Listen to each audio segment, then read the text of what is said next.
Well, hello, everyone. I'm Wayne Einhorn from Inner Circle Broker Coaching, and I'm here today with Rob Schaid from Remax Plaza, headquartered in McHenry, Illinois. Rob has offices in Illinois and Wisconsin. And one thing I know is that Rob knows firsthand how mastering financial management can transform a business. Today, we're going to talk about the challenges, the breakthroughs, and why getting a handle on the numbers isn't just smart. It's an essential part of building a brokerage that lasts. Rob, great to have you here. Welcome. Today, Rob, we're going to be talking about profitability and financial management. And I think you're the perfect guest to be able to reach out and teach other brokers about these topics. You know, I think about when we got started back in 2008, and you might think this is weird, Rob, but I remember the drive in your car from O'Hare Airport to your office. Isn't that bizarre? Yeah, that's funny. I don't Crazy. know why I It's a remember. lot of corn. There was, but first I remember there was a lot of construction. Always. We only have two seasons in Illinois. We have winter and construction season. Well, we must have been in construction. I know it was the summertime. But, before we start, tell us a bit about yourself. Tell us a little bit about how you got started and a little bit about Remax Plaza. Sure. So second generation broker owner. I got into real estate when I was 23, so a few years back. Worked with my father for a lot of years. He ran the business very different than I do currently and than I wanted to. He was a selling broker who made a lot of money selling real estate, and I'm sure some people can appreciate that and do that currently. When you make a lot of money selling real estate, there's nothing wrong with losing a little bit of money running the brokerage, and that was frankly his business model. I did really well with it for a long time. He had about, at the end when I purchased the company then in 2006, we had about 15 agents at that point. Fired one the first day, so we were down to 14. So if anybody else is running a real estate brokerage, you can only imagine how profitable we were with 14 agents. So in 08, I think that's when Wayne came on board with us, right, Wayne? And really focused on growing the brokerage and becoming next level and becoming profitable. And that was always one of my goals, was for the brokerage to be able to be profitable on its own without me having to list and sell. And not only that, be profitable enough to fuel my lifestyle and my life without having to list and sell. So grew over the years from one office, 15 agents, to now we have 7 offices, and I think we're at 138, 140 agents today. That's amazing, Rob. And congratulations on that. It's been a great success story. I was thinking back to 2008, and it's interesting the way you talked about the idea that so many brokers today, or at least where your brokerage came from, and I think so many brokerages today are the same, where they make a lot of money selling real estate, and some of that money goes back to subsidize the brokerage. And I always think that's so sad because there's such a big opportunity in brokerage. But, if you think about back 17 years ago, as we were, that ride in the car and got started in coaching, what were the kinds of things that kept you up at night? Payroll.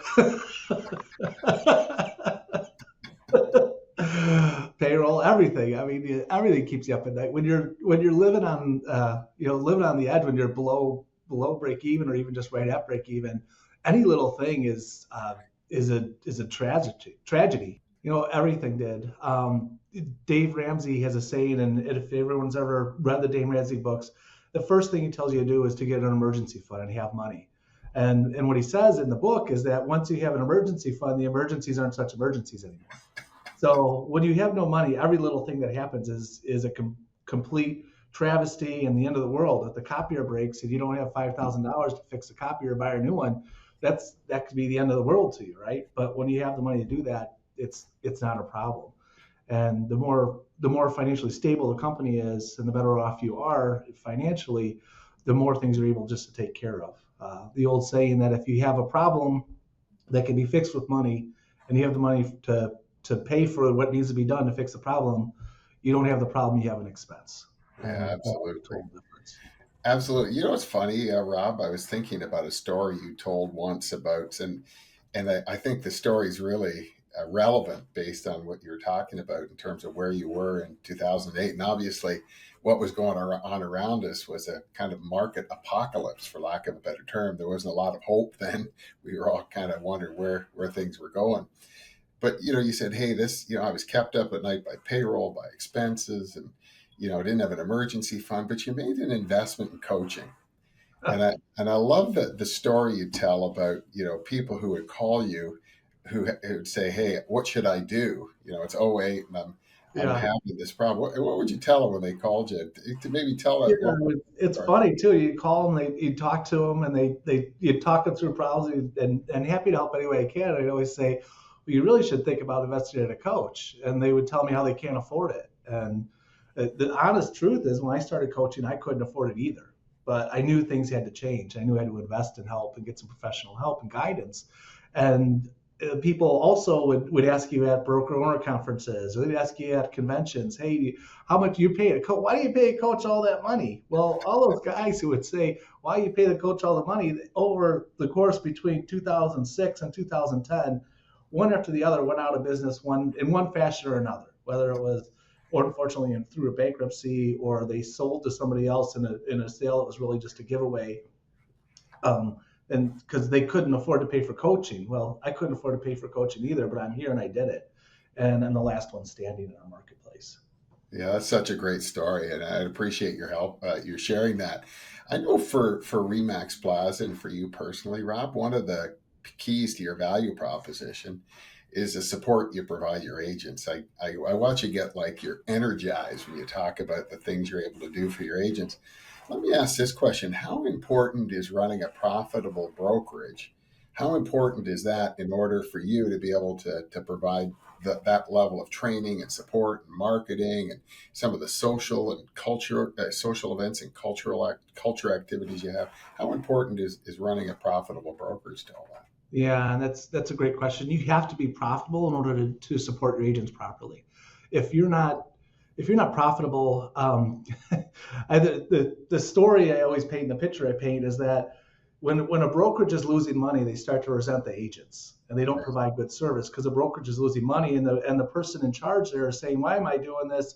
All I'm doing is supporting these agents, and they don't appreciate it. And the brokers start to resent the agents, and then the broker starts to provide poor service. And then what happens in turn is then the agents start to resent the broker because the broker's not providing a good service to them and not providing the things. So without the funds, without proper accounting and proper reporting and figuring out where the money's actually going, what you're doing, you're not able to properly support the agents and do things. Also, uncertainty. When you don't have good financial reports, what it breeds really is uncertainty. And when you're uncertain, you don't make decisions that you should make. So uncertainty breeds indecision, is what I always say. And when you're not decisive, you don't do anything. You stand there doing nothing, and that does not work. It's impossible to be a leader if unless you're decisive, isn't it? Absolutely, yeah, it's a good way to put it. It's impossible to be a leader unless you're decisive and you know what you're doing and you have financial reporting. It's interesting you say that too, Rob. There's so many brokers that I talk to that aren't in coaching that have that resentment. They resent their agents. And yeah, and it's a normal, natural thing, and that's back to what you have to run a profitable brokerage that can support the agents, and it has to be good for the broker owner, the manager, and it has to be good for the agents. And either one of those things falls apart, and you start to build resentment. And either side's building resentment, it gets worse and worse and worse.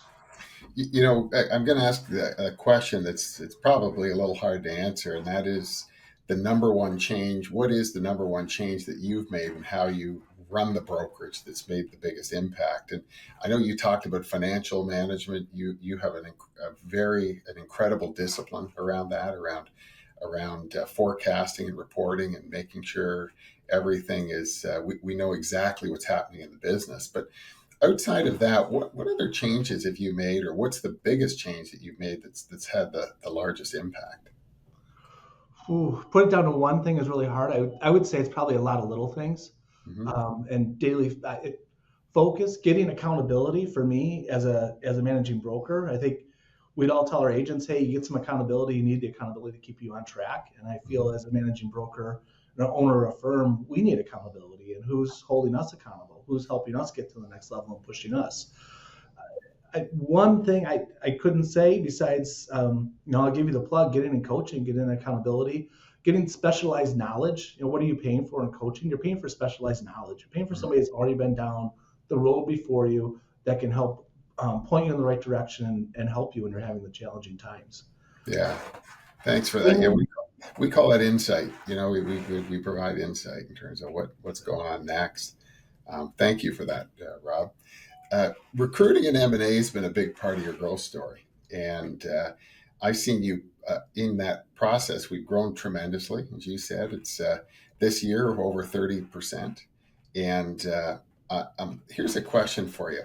Over the past number of years, you and I have looked at both M&A opportunities and productive agents, highly productive agents, and it wasn't win-win, so we took a pass. How easy was it to take a pass? Because most brokers are, oh my gosh, like I gotta, how easy was it to take a pass on those folks on the M&A opportunities? Yeah, when you're running a good brokerage, it's a lot easier to say no. It's a lot easier to say no to things that are not a fit. And I'll even talk about existing agents within your firm. If anybody else has this situation where they have an agent that maybe they don't think is 100% ethical and always doing everything right, but then on the backside of that agent produces a lot of company dollar, a lot of money to the firm, and so you have a hard time letting that person go, knowing that on Friday you have payroll again. So the more financially stable your company is, the better decisions you're able to make and stick to your values. Excellent. And this is kind of a bit of a loaded question based on what you just said, but looking back at any of those people that we passed on, is there any today you would hire if you had the opportunity, or that you'd buy if you had the opportunity? It's funny, especially with the M&A business, when you pass on them, actually they look at it and they change. And we had that experience where people say, what do you mean? You're not profitable. You're not interested. And they'll actually go back and start to change their business. And we did have one, and I'm not going to say which one, but we had one who made some changes to get them in a place where, yes, this is something we want to work on, something that we want to do. Yeah, it's really part of your win-win or our win-win or no deal philosophy, right? You had to get them in a place where it was a win for us, so it could be a win for them. Correct. Yeah, it has to be good for both sides. Otherwise, it's no need to do it. What are some things that's changed in the way you think over the last 15 years?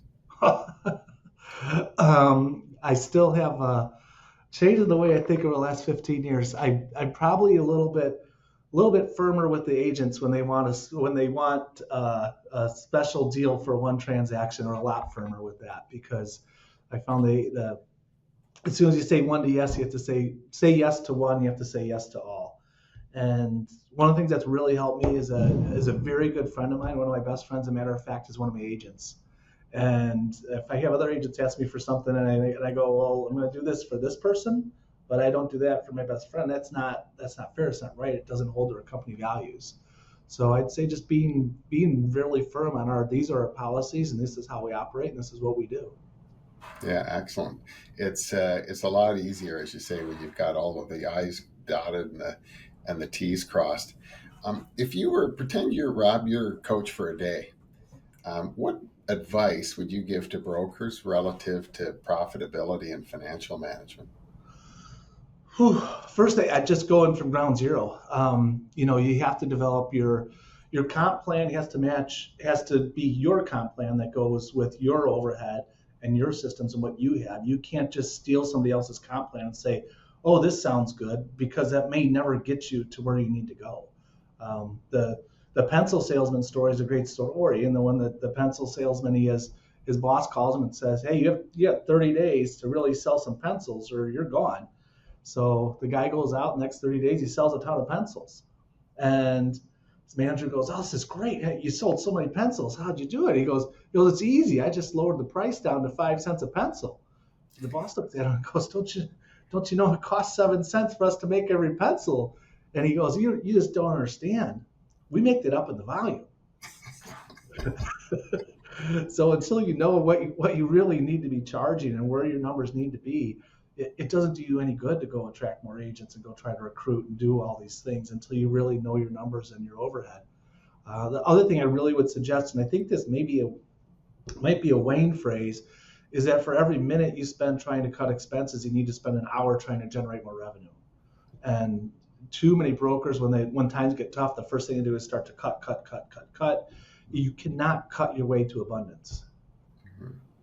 Yeah, you'll never cut your way to profitability. It's just Right. not going to happen, Right. and that's such great advice, Coach Rob. Thank you for that. I know everybody will benefit from that. And I love the pencil salesman story. I love that story. And really, I think of it as we call them obviously the inner circle broker coaching, 5 economic drivers. But it's really, I look at it, Rob, like the secret sauce. Like it's all the ingredients that you need to make, that brokers need to become profitable. And unfortunately, it's not available widely in our business. I don't know why, but it's just not widely available. Yeah, I don't know why either. It does take a lot of discipline, and you have to draw the line in the sand and say this is the direction we're going, and this is what we're doing. Yeah, no, it's such a great point around what people need to do. So, Rob, we talked in financial management, we talked about forecasting and reporting, but I think one of the things that keeps brokers up at night is cash management. They don't know how much money it's going to take them to get through lean times, how much money to keep in the bank, what they have to have available. How important do you think cash management is in the brokerage business, and how is your the way you do that or the way you feel about it changed? Oh, it's extremely important. It's what makes you be able to sleep well at night by having those good financial reporting. And I will tell just one true story around it, Wayne, and you may remember this when we worked on all these numbers to make sure everything was in a good spot. And that was we're in northern Illinois where I live. We have about 2 good months that are good for the pool every year, right? One of our goals was always to put a pool in at the house, but I didn't want to take any money out of the company that might jeopardize the company over the winter. So the decision was, do we have enough money to keep the company in a great financial position to make it through winter, to start putting the pool in the fall, or do we need to wait to the spring to see how the winter is? So we looked at a lot of financial reporting with your help, Wayne, and we went through a lot of different exercises. We did many different scenarios and decided that no matter what happens, we have enough money, we can do it. We can put the pool in this fall, have it in and have it done so we can enjoy the pool the whole next year. And that was a game changer because we're able to get another year with the kids in the pool because of good financial reporting. So financial reporting can sound boring, but at the end of the day, financial reporting is what allows you to put the pool in when you want to put the pool in. And sleep at night. And that's such a great story, Rob. One of the things that's so gratifying for me is the lifestyle that I watch brokers create from profitability and financial management. I mean, when you started your business, you talked about it. You had 16 people. You took a heck of a risk. You bought it from your dad. Took a heck of a risk. And as brokers, we mortgage the house. We go without. We work like crazy, weekends, nights, skip little league games, all of that stuff, right? And at the end of it all, if you're not getting a reward, and the reward for me is the lifestyle you get for you and your family, is the financial security. That's really what's the most important about it. And part of my gratification, or the high I get, Rob, what gets me out of bed in the morning is to be able to participate in that and watch it. And I do remember the pool story, and I've seen pictures of your pool. It's Yeah. great.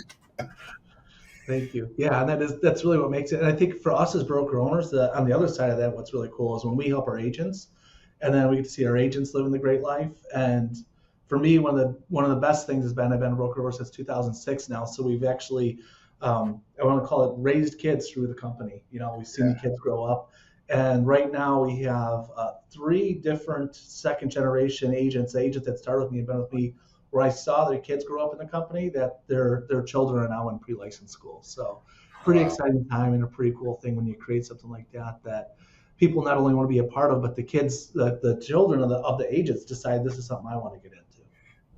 It's interesting because when you talk about generational stories like that, of course, we all go through market cycles. And you talked about the first market cycle, '08. We're in the next market cycle, right? Correct. And we've got to be able to thrive no matter what market cycle, and teach our agents to thrive, right? And it kind of gets back to where we started our conversation today, how important those resources are to be able to do all of that. Yeah, they are, and you have to be consistent with financial reporting and resources, or you don't know there's any problem until you run out of money.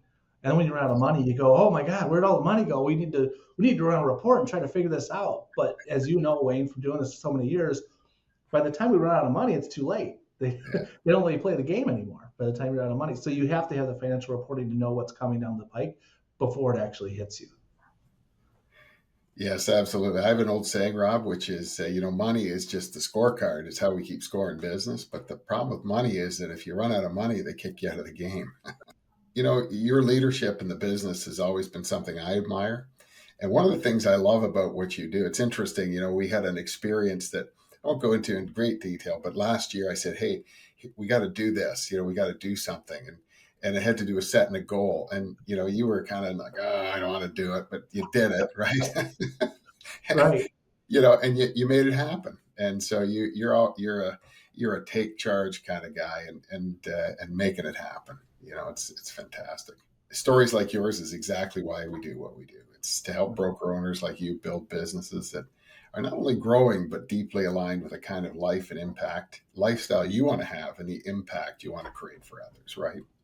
Yeah, happy to do it. And thank you for everything. You've obviously been a huge part of growing our business in my life. So thank you so much. If Yep. Rob's story resonated with you, if you're feeling stuck, stretched thin, or simply ready for a change, scan the QR code to book a free 30-minute discovery call with us. We'd love to hear from you and hear where you're at and explore what your next step could be and what your business could look like with the right support.